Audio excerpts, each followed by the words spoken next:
చదువుకోవటానికి వెళ్ళేటువంటి స్టూడెంట్స్ చేసే పని ఏంటి అంటే ఎంత ఈజీగా స్కాములు చేయొచ్చు, ఎంత ఈజీగా డబ్బులు సంపాదించవచ్చు. చాలామంది ఒకప్పుడు ఏంటి ఇప్పటికీ కూడా అందరూ ఒక రెస్పెక్టబుల్ లైఫ్ లీడ్ చేసుకుంటా వచ్చే జీతంలో సర్దుకుంటా కావాలంటే ఎక్స్ట్రా ఏదైనా చేయాలి అంటే క్యాబ్ దిక్కుకోవటమో లేకపోతే పార్ట్ టైం ఏదైనా జాబ్ చేసుకోవటమో జెన్యున్గా ఎక్కడ ఫ్యామిలీకి ఇబ్బంది రాకుండా డబ్బులు సంపాదించుకుంటూ బతుకుతున్నారు. ఎంతోమందిని చూసామండి చాలా కష్టపడి. ఫర్ ఎగ్జాంపుల్ మీకు రిక్షా దొక్కే వాళ్ళు కానీ లేకపోతే చెప్పులు కుట్టుకుంటే వాళ్ళు కానీ పాపం వాళ్ళంతా జీవితాంతం అలానే ఏ ఒక్క చెడు దారిలో చెడు పని చేయరు. వాళ్ళకు వచ్చే ₹2 ₹3 ₹5 ఏదో అలా బతుకుతా పిల్లల్ని చదివించుకుంటా నీతిగా నిజాయితీగా బతుకుతారు తప్ప చెడు మార్గంలో పోరు. కానీ ఏంటంటే కొంతమందికి అదేంటో తెలియదు కానీ మరి వాళ్ళు ఫ్యాషన్ అనుకుంటారో లేకపోతే మనం ఈజీగా డబ్బులు సంపాదించేసి ఓవర్ నైట్ మిలియనీర్ అయిపోదాం అనుకుంటారో తెలియదు కానీ ఆస్ట్రేలియాలో జైలు పాలైనటువంటి ఒక ఇండియన్ ప్రదీప్ అనేటువంటి అతని కథ. ఇది కథ కాదు, నిజం జరిగింది. దాని లింక్ కింద డిస్క్రిప్షన్లో పెడతా, మీరైతే వెళ్ళి చూసుకోండి. సో ఇతను చేసింది ఏంటి అంటే స్టూడెంట్ వీసా మీద ఆస్ట్రేలియా వెళ్ళాడు. ఇతని ఏజ్ వచ్చేసి 28 అనమాట. సో ఇతను ఊబర్ క్యాబ్ తిప్పుతూ ఉంటాడు అనమాట. సో ఇతనికి ఒక పర్టికులర్ పర్సన్ అనే అతను పరిచయం అయ్యాడు. ఆయన ఇల్లు కొనుక్కుందాం అని చెప్పేసి ఒక రియల్ ఎస్టేట్ ఆఫీస్కి ఫోన్ చేసి అడిగాడు అనమాట. ఏంటి ఇప్పుడు ఫర్దర్గా అంటే ఇల్లు నచ్చింది, ఎలా ప్రొసీడ్ అవ్వాలి ఏంటి అని అనుకున్న టైంలో మరి అతని డీటెయిల్స్ ఈ ప్రదీప్ చేతికి ఎలా వచ్చినాయో తెలియదు. సో ఈ ప్రదీప్ ఊబర్ క్యాబ్ డ్రైవర్ ఇతన్ని అప్రోచ్ అయ్యాడు అనమాట. ఏమని అప్రోచ్ అయ్యాడు అంటే, నేను లా కంపెనీ నుంచి మాట్లాడుతున్నాను. సో మీరు ఇల్లు కొంటున్నారు కదా, సో ఇలా రూల్స్ అవన్నీ ఉంటాయి కదా, అవన్నీ చెప్పాడు అనమాట. జనరల్గా మన ఇండియాలో ఇల్లు కొనేటప్పుడు ఏంటంటే మనం రిజిస్టర్ ఆఫీస్కి వెళ్తాము, రిజిస్ట్రేషన్ చేసుకుంటాము, అవతల పక్క ఓనర్ వచ్చి రిజిస్టర్ చేస్తాడు అనమాట. అయితే అబ్రాడ్లో ఎలా ఉంటుంది అంటే మొత్తం ఎక్కువ లాయర్లే డీల్ చేస్తూ ఉంటారు. ఇప్పుడు మనం అమ్ముతున్నాం అనుకోండి, మన లాయరు అవతల కొనేవాడి లాయరు వాళ్ళు మాట్లాడుకుంటారు. డబ్బు లాయర్ అకౌంట్లో వేస్తే ఈ లాయర్ అకౌంట్లో వేస్తే ఆ లాయర్ ఓనర్కి వేస్తాడనమాట. ఇలాంటి ప్రాసెస్లు జరుగుతూ ఉంటాయి. కాబట్టి ఇతను ఏం చేశాడంటే ఒక ఫేక్ లా ఫర్మ్ అనేది క్రియేట్ చేశాడు, ఫేక్ వెబ్సైట్ క్రియేట్ చేశాడు. దానికి ఏమేమైతే కావాలో అన్ని రకాల డాక్యుమెంట్స్ అవి అన్ని క్రియేట్ చేసుకొని అతనికి ఫోన్ చేసి అతనికి డీటెయిల్స్ అన్ని పంపించి అకౌంట్ ఒకటి bank account fake bank account create చేసుకున్నాడు, స్టాంప్ ప్యాడ్ క్రియేట్ చేసుకున్నాడు. అన్ని పర్ఫెక్ట్గా ఎక్కడ అనుమానం రాకుండా చాలా చక్కగా ఈ ఊబర్ డ్రైవర్, మరి ఇతనికి ఇంత నాలెడ్జ్ ఎక్కడి నుంచి వచ్చిందో తెలియదు కానీ అన్ని క్రియేట్ చేసుకున్న తర్వాత అతనికి చెప్పాడు అనమాట. ఏంటి అంటే నాకు అకౌంట్లో ఫస్ట్ ఇనీషియల్గా ఒక $200,000 అయితే వేసిన తర్వాత ప్రాసెసింగ్ అనేది స్టార్ట్ అవుతుంది.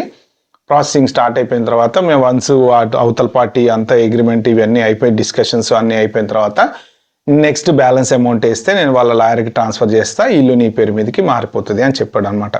సో ఇతను కూడా ఏమనుకున్నాడు, ఆబ్వియస్లీ లా ఫర్మ్ కదా, సో మరి బ్యాంక్ అకౌంట్ ఉంది, లా ఫర్మ్ ఉంది, ఫేక్ వెబ్సైట్ ఉంది, తర్వాత ఏది లెటర్ హెడ్ ఉంది, ఈమెయిల్ ఉంది, ఇన్ని క్రియేట్ చేశారు కాబట్టి ఎవరైనా నమ్ముతారు కదా.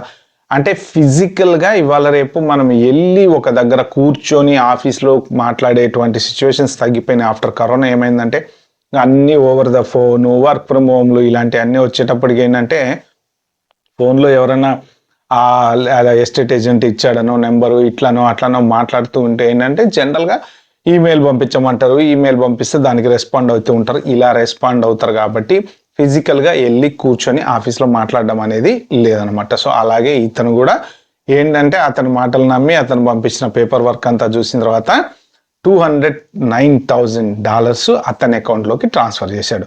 సో ట్రాన్స్ఫర్ చేసిన తర్వాత అతని దగ్గర నుంచి ఇతనికి ఎటువంటి కమ్యూనికేషన్ అది ఏం లేకపోయేటప్పటికి ఆయన వెళ్ళి యాక్చువల్ జెన్యూన్ సాలిసిటర్ ఎవరైతే ఉంటారో ఆయన దగ్గరికి వెళ్ళి అడిగాడు అనమాట. ఇది జరుగుతుంది, పరిస్థితి ఏంటో తెలియదు, ఆ తర్వాత నాకు ఇతనితో కాంటాక్ట్ లేదు అని చెప్తే ఇంకా అప్పుడు మెల్లగా తేరుకుంటే తెలిసింది ఏంటి అంటే ఇతను ఆ $2,09,000 మోసం చేశాడు అని.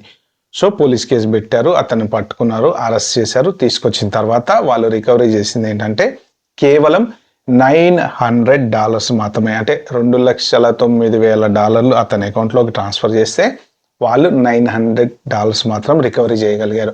ఈ మిగిలిన అమౌంట్ అంతా ఎప్పుడైతే అకౌంట్లో పడిందో అతను ఇమ్మీడియట్గా ఆ డబ్బులతోటి బంగారం కొన్నాడట, తర్వాత సీసీటీవీల మీద వీటి మీద స్పెండ్ చేశాడట. ఇష్టం వచ్చినట్టు మొత్తానికి డబ్బులన్నీ ఖర్చు పెట్టేశాడు. రికవరీ చేయడానికి ఎటువంటి ఇది లేదనమాట. సో ఇతన్ని తీసుకెళ్ళి అరెస్ట్ చేశారు. అరెస్ట్ చేసిన తర్వాత జడ్జి మొత్తం చెక్ చేసి ఇతను నా దగ్గర డబ్బులు ఏం లేవు అని చెప్పాడు.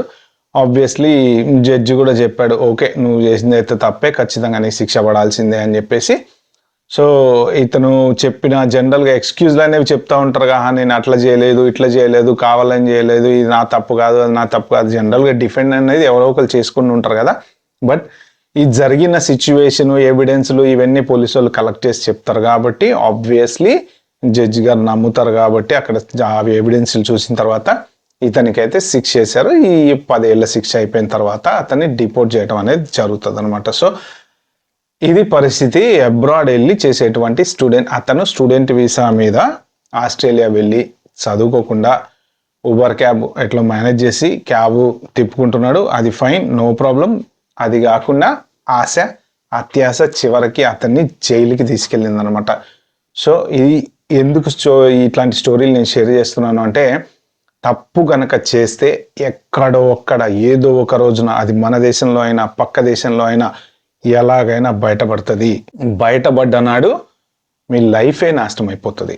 ఓకే, ఒక చిన్న క్విక్ డెసిషన్ తీసుకుంటారు మీరు డబ్బులు సంపాదించడం కోసం, ఈజీగా సంపాదించేయచ్చులే అని. కానీ ఎస్పెషల్లీ ఫారిన్ కంట్రీస్లో చాలా చాలా సీరియస్ ఫ్రాడ్ కానీ స్కాములు కానీ బయటపడితే మాత్రం ఖచ్చితంగా లైఫ్ నరకం అంటే నరకం లాగా ఉంటుంది. ఓకే ఫ్రెండ్స్, ఎవరైనా సరే వెళ్ళిన చదువుకున్న వాళ్ళు చదువుకోండి. ఆల్రెడీ ఇండియన్స్ అంటే ప్రతి చోట ఏదో ఒక రకంగా, ఇలాంటి అమెరికాలో అయితే రోజుకొక క్రైమ్ వీడియోలు వస్తున్నాయి అమెరికా నుంచి. సో ఇటు యూకే చూసుకుంటే, యూకే మొన్న రీసెంట్గా ఒక స్టూడెంట్ని జైల్లో పెట్టి డిపోర్ట్ చేశారని చెప్పాను కదా, love at first sight. So మనోడేదో పువ్వు ఇచ్చి ఐ లవ్ యూ చెప్పాడు, చివరికి జైలుకి పంపించేశారు. సో ఇలాంటివన్నీ ఫారెన్లో వచ్చి స్టూడెంట్స్ అనే కాదు, చాలామంది రకరకాల స్కాములు. అమెరికాలో మొన్న ఏదో మోటార్లో ప్రాస్టిట్యూషన్ చేస్తున్నారని చెప్పి ఒక ఫ్యామిలీని అరెస్ట్ చేశారా. యూకేలో ఇల్లీగల్ వాళ్ళని పెట్టుకొని ఎంప్లాయ్మెంట్ ఇస్తున్నారని చెప్పి ఒకళ్ళని కేసు పెట్టి అరెస్ట్ చేసి లోపటేశారు. ఎన్నో రకాలు ఉన్నాయి. వీళ్ళంతా కూడా ఎక్కడ చూసినా రూట్స్ అన్ని మన దగ్గరికే వస్తున్నాయి అన్నమాట. సో ఎవరైనా సరే ఆల్రెడీ ఎప్పటి నుంచో వెళ్ళి సెటిల్ అయిపోయి ఒక లైఫ్ మెయింటైన్ చేసేటువంటి డీసెంట్ వాళ్ళకి ఇలాంటి వాళ్ళ వల్ల బ్యాడ్ నేమ్ అనేది వస్తుంది. ఓకే ఫ్రెండ్స్, ఇది వీడియోని చెప్దాం అనుకుంది. వీడియో మీకు నచ్చినట్టు ప్లీజ్ అండి like share subscribe my channel. Thank you.